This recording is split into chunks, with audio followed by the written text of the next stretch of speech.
What up, you guys? We are here for our weekly romance oracle and tarot reading. I hope you're doing well. I am. I just got back from a night out with girlfriends. I actually went with my sister and some of my old friends from an old job I had like in 2010. And we hadn't got together in a while, so it was nice to catch up and go to a good little local place and have burgers and fries and drinks. So I'm feeling good. It's a nice time with the ladies. You know, it's funny, I've been watching Sex and the City, and it was fun because like me and three girlfriends got to get together, and so it was like the four of us girls, but it was like modern Sex and the City. It was like me, my lesbian sister, and like my two friends, and we were laughing at like how outdated it kind of like Sex and the City is now, but then we were laughing because like we're kind of like the revisitation, like the reboot now. It was like, I don't know, it was good times. But our first card out is past life relationship. You have known each other before. So we talk about tikkun a lot on this channel, but if you are new here and you're not a repeat person, you may not know what tikkun is. So we have like a soul contract in every life, or tikkun is more like this. So if you understand that your soul and your spirit travel with you through multiple lifetimes, through every lifetime, it's like you always have the same soul and spirit. But you take that with you through all your incarnations, then you understand that it is a collection of your experiences through different incarnations of self. And so before we incarnate on this physical plane, we have people that we have like these other souls that we have soul contracts with. And think of like a theater troupe where you have like this group of actors who every time you do a different play, it's like they're all going to be in the play, but they all play different roles. And they're part of a troupe, so it's not like they have to audition for every play to see which role they're gonna do, but they know that they have a part in like every upcoming production. That's like us. We are part of these soul groups or these soul contracts, and we have these multiple incarnations. And we play different roles and different parts in each incarnation. And so some souls that you have had contact with in this life may have felt very familiar. Like you've had history and you know how this goes and all of that comes with it.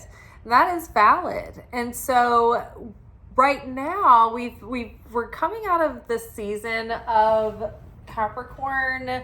Like, it's not just Capricorn, but it's like this 6-week period every year where we revisit old, like, lessons and trials and wounds and challenges and soul contracts. Basically patterns that we thought we'd worked past and we'd gone beyond and we'd healed. And then they come back around for us to basically kind of retake the test again, now that we're like dealing with it from a higher consciousness. So over the past several weeks, you may have had like old themes coming up for you to address again and circle back to and like recalculate what you really think about things right now. Like, what's your current consciousness? How much soul, like relationship growth have you gone under? Soul growth that has allowed you to see those old patterns and be 2 steps ahead of them this time. You know, seeing right through that illusion, seeing right through that game or that pattern that's coming back around again. So we're about to go into Venus retrograde. I think last night or in a recent video, I mentioned that Venus was going into Aries, and I wasn't sure whether it was going direct into Aries or just moving to Aries. So it's moving into Aries, but Venus is soon to go retrograde. Mercury is also soon to go retrograde. So past life experiences can be literal past life relationships that we've had in other lifetimes, but many times this card can have to do with repeat relationship patterns coming back around in this life to be dealt with, to be healed, to be corrected. So you could have the same, like old exes come back around. You could have the same types of situations come back around. Like if you struggle with unavailable people, whether they be geographically unavailable. And I mean, like, some things about unavailability are a little bit like a gray area because things can change, right? Like someone's geography could change, right? So you have to give a leeway a little bit for a minute, but you have to have boundaries around how long and how far you will go to entertain something that's not in your realm, right? So you may have like the same old defeating relationship patterns come up that keep you not having that full relationship vision that you want for yourself. So this could be people who are, any given variety of unavailable or toxic or unhealthy, you name it. Like it could literally be the same person that's always dipping back in and out and never like really giving you what you want. It's, oh my God. So we love a show on this channel for self-reflection. And so I always feel like I'm intuitively guided to rewatch certain series or watch certain series, and it never fails that like every episode shows me something poignant about my life or my history or about something that I've lived through or about something I might be about to go through. Never fails. So Sex and the City. I'm rewatching it again, and it is so cringe. And it's good though to like look straight at it, because that was like so many of us of a certain age that grew up in that time and were programmed by that thinking.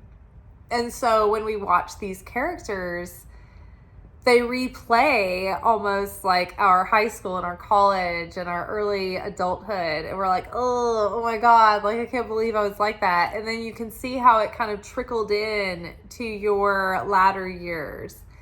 But it's so cringe and painful to look at, because you're like, oh my God, this is so wrong. Like, no wonder you're single. No wonder you're always in chaos. Like, no wonder. But like they can't see it, because they're too close, and you can see it, but like you were them once and like you couldn't see it, but now you can. And like going back and doing your own work, like we can have these like it's like when you do the work, it's cyclical, right? So when you first start doing it, you have all these like emotional breakthroughs and you can see it all so clearly, and it's like really poignant. But then like after a while, when you keep circling back, you get like numb to it, and you don't, it just doesn't do anything for you. You're bored with yourself. But like Carrie has been a way for me to like go back and relive like myself and my friends, but it also like highlights and underscores the work, because it shows you now how clearly what not to do, kind of thing. So all that said, we might have old patterns coming up, or literally old relationships coming back again.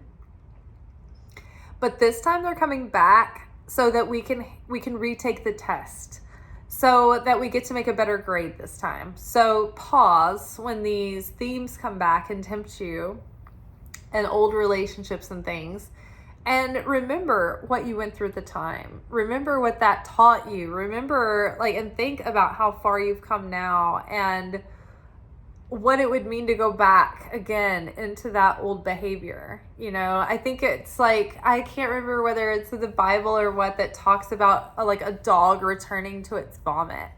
And like when you just think about that image, like we've all seen a dog like going back to like eat its puke, and you're just like, ugh, gross, like don't.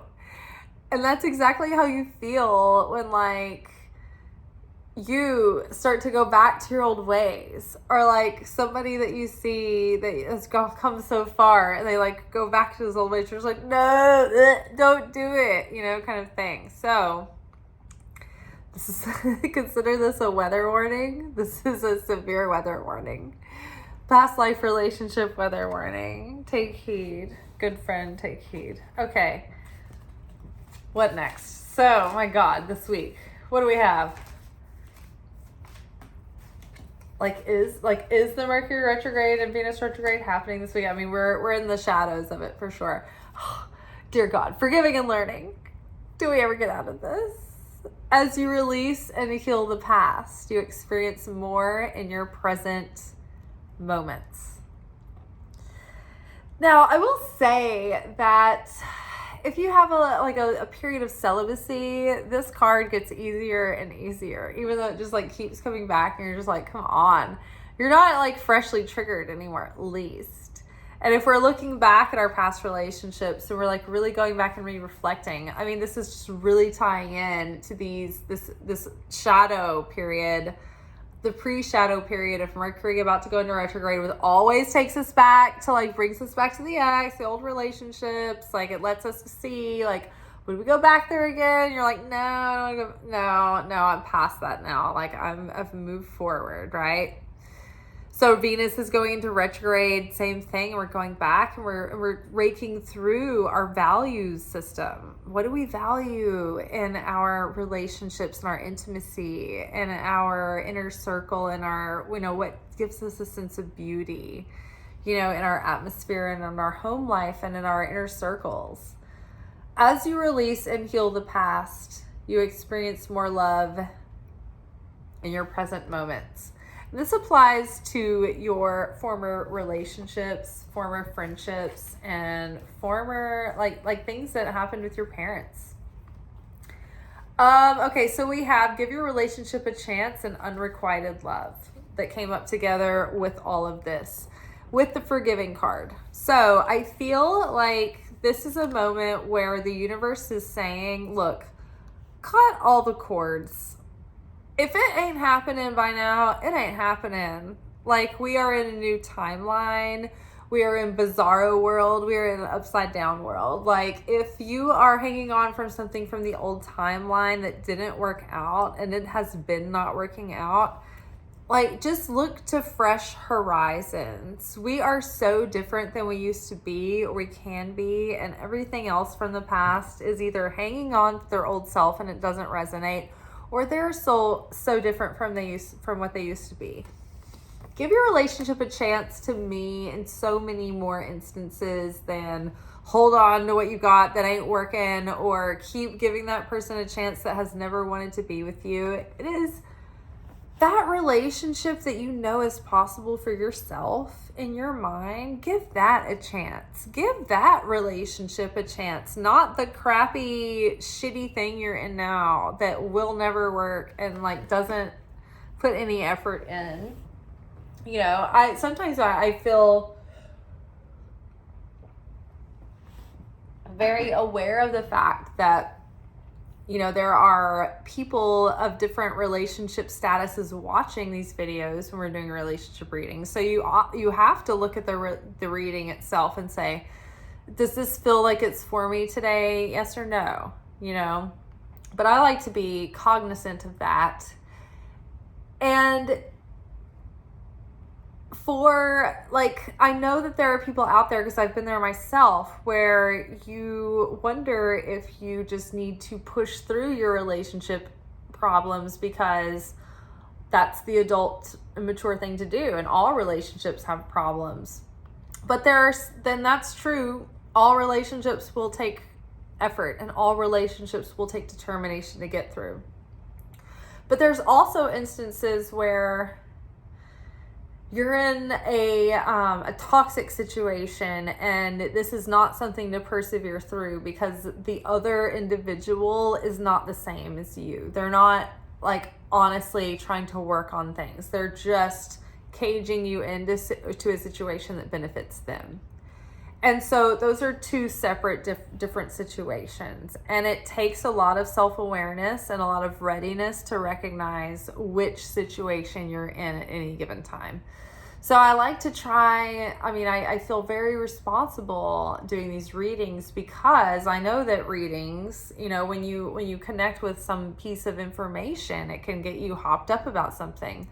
But I myself have watched readings where I might get excited about the notion of something and fall into an illusion, And so that's not really what I want to do on this channel. I think that might be one of the reasons why this channel has remained small, because I am the I'll tell it to you like it is channel instead of the I'm going to hype up like all of the soap opera themes and empty promises channel. And so I like to be realistic. So a lot of this, our aim is to look at our own self-growth and our own, what we can control. And we can't control other people, but what we can control is our own personal growth and development and what we become and what we will settle for and what we will not settle for and, our own journey. So we do what we can to control what we can.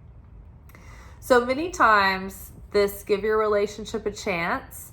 Yes, there are instances where you just have to keep working on your situation and you have to try to give it your all and you try to take every avenue to work it out. Because if you come into a relationship, there's obviously soul growth to be had there. You are brought together for a reason, and every relationship is going to have challenges, right? So when you come to the point where you're looking at nuances of when to leave and when to stay, if you have very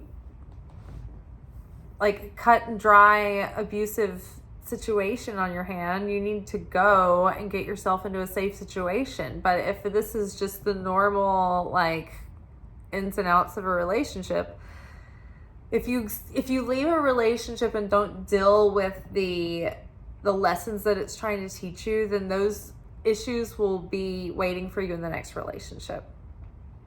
So think about that.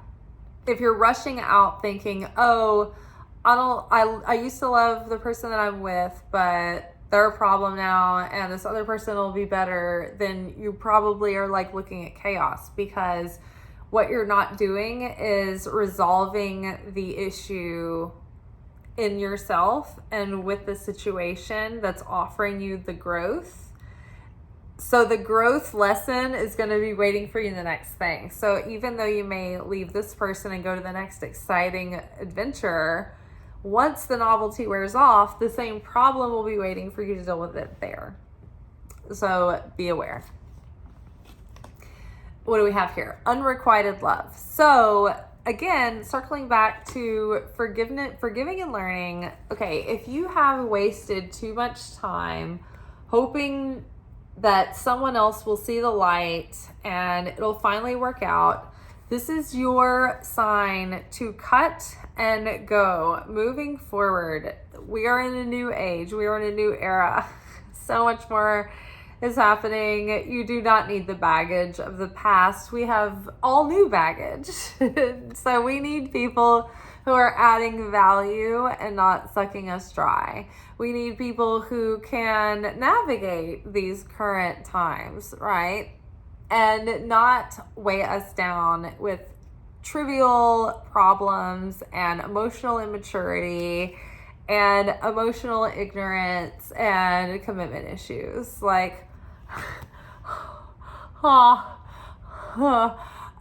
don't need some brat who's not going to be able to handle a natural disaster if it hits. We're not right now watching in real time, families trying to evacuate natural disasters. Who is your current person next to you? Is this person capable of handling intense shit? If you're a free agent like I am, as you take in consideration new members in your closest circle, are they people who can handle intense shit? Think about that. If they're unrequited and they're like, they're wishy-washy, they're in and out, they're not like full on, like, I want to be with you, like, what do we need to do to make this work? Then, like, fuck them. There's too much to worry about anymore. You don't have the energy or the resources or the time to be chasing after somebody that's like lukewarm or not interested or unrequited. We do not have energy. We do not have life force for this now. We need someone who's in the foxhole with us, because that is what we're dealing with now. So you need someone who really resonates and who really wants to be with you, because with all the shit hitting the fan, like, you need someone like who can be fulfilled and knows how to take care of themselves on a physical and emotional and spiritual and mental level. Because if they can't, they're going to crack under the pressure. There's too much going on. We're seeing people's, true colors come out. We're seeing people's capacity to manage and deal with things. And honestly, I've never been more relieved to be unattached at this time, because I've lived during relatively less intense times with someone who did not make my life better, and it was a living hell. So honestly, as far as romantically speaking, if someone's not adding value to your life at this point, they're just going to drain you of valuable energy and focus. So they're just going to be taking your energy rather than giving you any kind of fulfillment. All right, let's grab some tarot cards for more clarity. This is the Tarot for the Psychic Heart by John Holland. It's like it looks like this. It's like cheesy artwork, but this deck is really good and it's really comforting. It's a tarot deck specifically aimed at relationship issues. Okay. Past life relationships, strengthening bonds. So perhaps there's someone coming back around that you have had a past life relationship with, and maybe it's time to revisit that. And maybe this time around you are both more evolved when you're coming into a meeting. So maybe you have more chance at working it out this time. Most religious and mystic traditions that believe in reincarnation talk about versions of us having these people that we meet over and over again through lifetimes, and that includes romantic partners. And so perhaps there's someone that you feel like, I have this soulmate, I don't know who it is, and maybe they're coming back around again, and maybe it's someone you have been in relationships with before, but you weren't ready in other lifetimes to make it work like you are in this lifetime. Give your relationship a chance. What do we have here? Take the lead. So this is Three of Wands. This is potentially very positive collaborations and taking your vision forward. So give your relationship a chance. Like this, to me, combined with the Three of Wands, it makes me think of the person who dreams of having that kind of partner who shares like the same or similar vision and goals or purpose in this life. So maybe they both have a calling that's kind of similar, and they are great collaborators in their calling, and they work together. And I mean, I don't even like to use the term twin flame because it's so charged with manipulation and all of this stuff now, but a person who you might have a similar purpose with, that you have dreams that you pursue together, even if you don't have a similar purpose. I mean, I know couples, and I've been in couples like this, where you both have dreams and you both have pursuits, and it's that kind of couple where you can take a quiet date where you like hang out together at the house and you have like a nerdy homework date together, or you go to a coffee shop and you do work together, or you inspire one another. You're both creative but in different ways, and so you have ideas that you end up working on together, and you enhance one another's art or expression or business even. So I like this. I like that you know, it might be that vision that you have where you're like, I don't want to settle for just any old person that I can just go out to eat with, or go on a nature adventure with, or whatever. Like, some people just want someone that they have something to do with. People are looking for companions, but there are other people who are looking for deep soul connections, who have a united calling and purpose, and that they're meant to be together, and they have work to do together, and they're exhausted, and they need the support of the joy that love brings. I know I'm an Aries Libra, and for me, having a relationship with someone that I am in love with is so inspiring and comforting and supportive to me that I thrive during relationships, and I am even more proficient and creative than I am even now on my own. Because there's that much more support and enjoyment and inspiration and joy around me, that it's overflowing. So imagine me being even more creative and more enthusiastic than I already am, like by myself.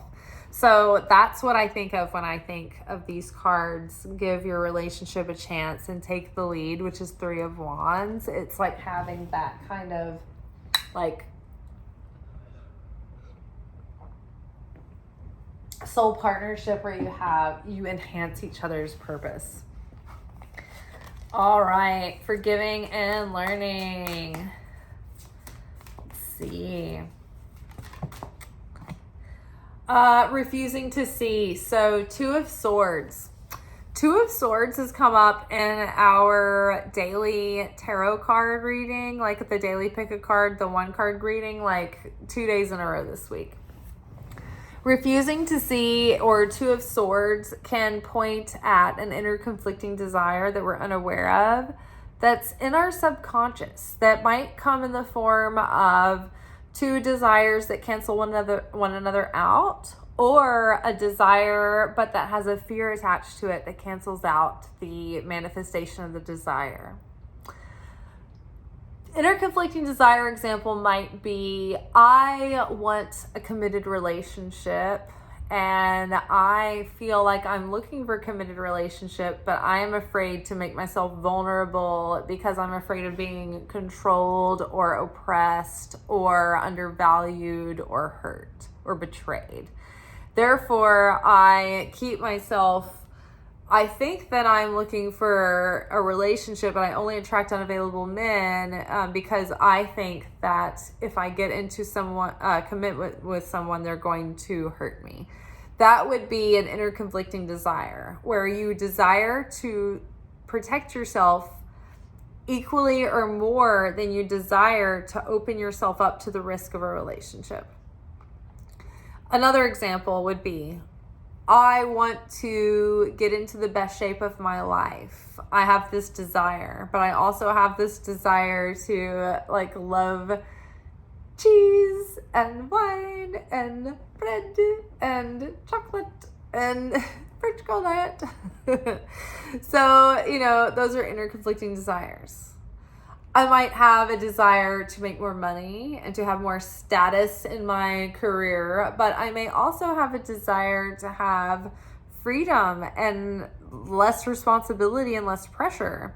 So those are inner conflicting desires that prevent the expanding of one's career and position, because that will automatically imply that they have more responsibility and they will probably have to put in more time.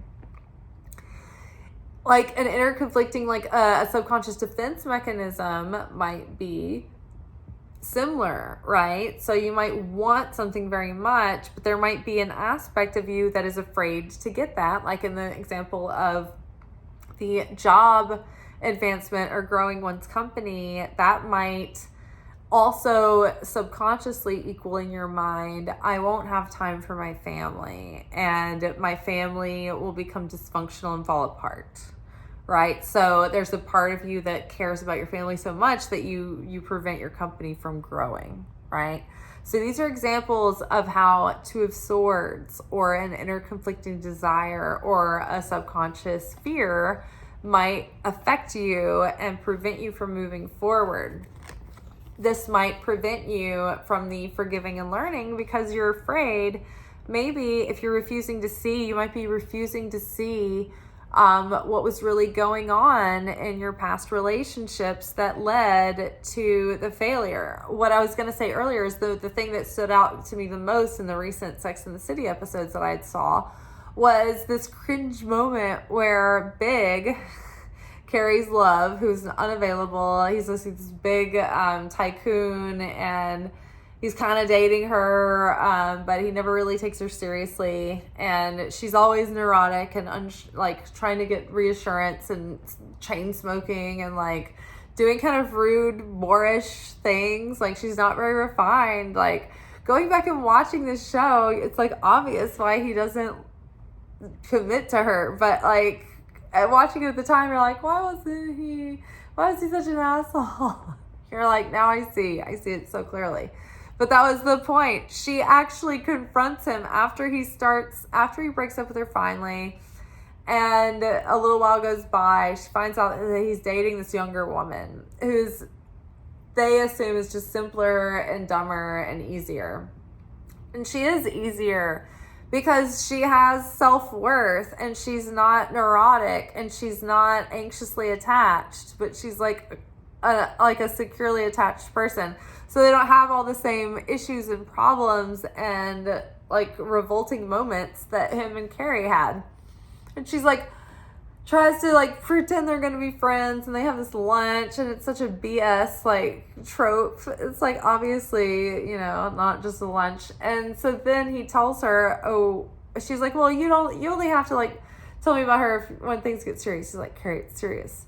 We're engaged. And she's like, how dare you? And she makes a big scene. And it's like, she's like, just tell me. Like, later on, she's like, meets up with him calmly, and she's like, hey, just tell me why it wasn't me. And she acts like it's like no big deal. And he's like, Carrie, come on. And I'm like, oh my God, this is so awful. Like, this is grotesque. This is grotesque. He's like, come on, Carrie. She's like, why wasn't it me?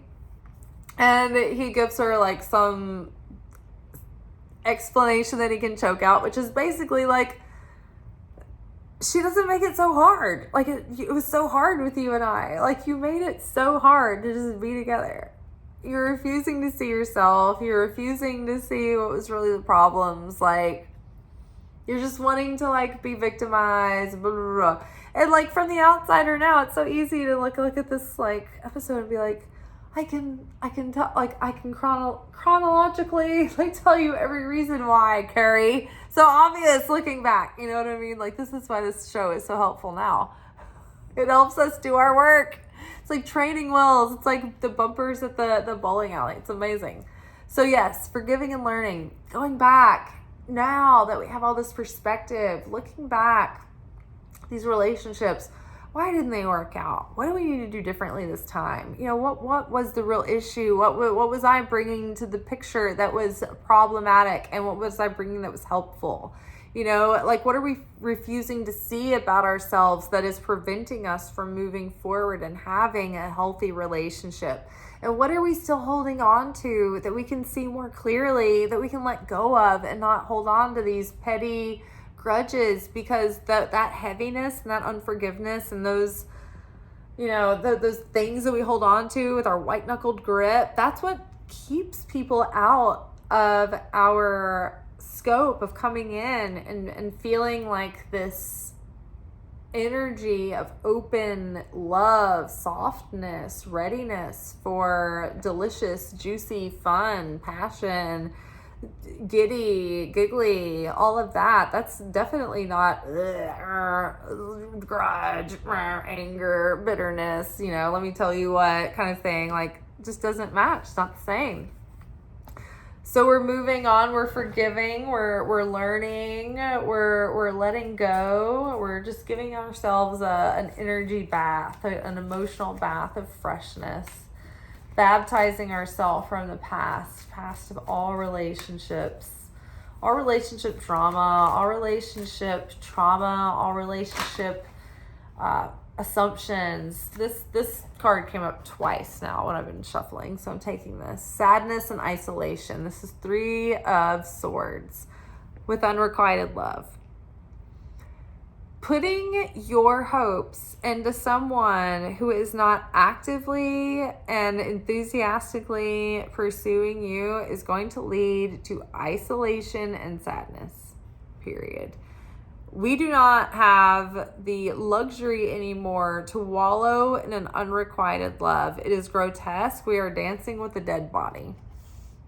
I recorded this audio that I need to release on video. I meant to do, you know what, this will be our February relationship Valentine's special, but it is something that will repulse you to yourself of ever holding on to something that is dead and gone ever again. But it capture the image of yourself with this person that you hold to such high regard. Imagine their dusty corpse and you lovingly, preciously cherishing them and holding them past their prime and not burying them, and you're carrying them around, you're dancing with this corpse, and you're laying in your bed and you're doting upon this dead, dusty, crusty thing that is not gonna happen, it has no life. Unrequited love is dancing with a fucking dead body. It is grotesque, it is nasty, it is disgusting, it is horrific. Get over it. Leave it behind. We are not rotting with the dead body, okay?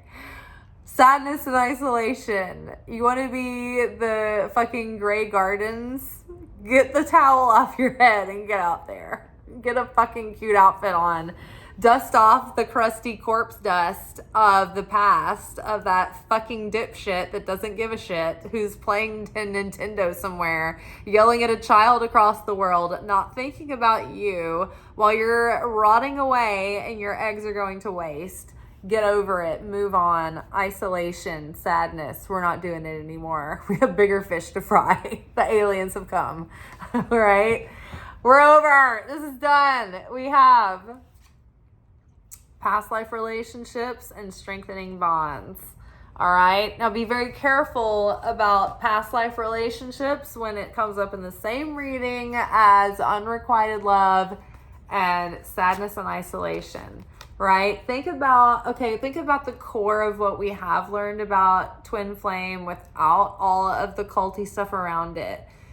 A false twin flame can appear to distract you from your real twin flame, meaning, broadly, generally applied, you might have an authentic good match coming, but the false shitty match is going to come up and test you and try to ruin that and thwart that, because we always, in this matrix of this game we live in, have an opponent that's trying to prevent us from our happy, wonderful potential.